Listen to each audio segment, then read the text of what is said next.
alaykum hammaga. Navbatdagi proyektimiz 6 sotix joyga tushgan. 26,5 metrga 22,5 metr joyga mo'ljallangan loyihamiz. Quyosh chiqib botishlari bu tomondan chiqib bu tomonga botadi. Hamma xonaga quyosh tushadi. Hamma xonada shamol aylanishlari to'g'ri hisobga olingan. Bu tomonimiz ko'cha tomon va bu tomonda ham ko'cha qismi borligi uchun ikki tomonga eshik joylashtirib ketganmiz. Darvozaxonamizda 4 ta mashina sig'ish uchun joy yetarlicha tashlab ketganmiz. Bu joyda kirish qismida o'zini landshaftniy zonasi, shamol aylanishi va yorug'lik tushishi uchun derazaga mo'ljallab ketganmiz. Kiraverishda o'zini podval qismi bor. Bu tomonda asosiy kirishimiz va uzun zali bor o'zini. Bu joyda mehmonxonamiz va bu joyda o'rtasida o'zini oshxonasi va bu qismida ikkita yotoqxona joylashtirib ketganmiz.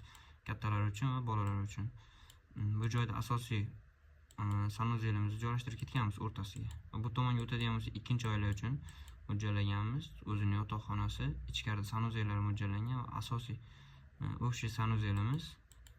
Bu tomonda oshxonamizni joylashtirib ketganmiz. Oshxonamiz ikki qismga bo'lib qo'yganmiz. Saroy zonasi bilan отдельно ajratganmiz. Va landshaftniy zonalarini boshqacharoq qilganmiz. Bu joyda o'zini yozgi oshxonasini joylashtirib ketganmiz, bemalol foydalanadi. Va bu qismida o'zini darvozaxonasi bor, ko'cha tomonga chiqish uchun. Dizayn ko'rinishlari g'isht uslubida o'zimizni million stilda qilganmiz.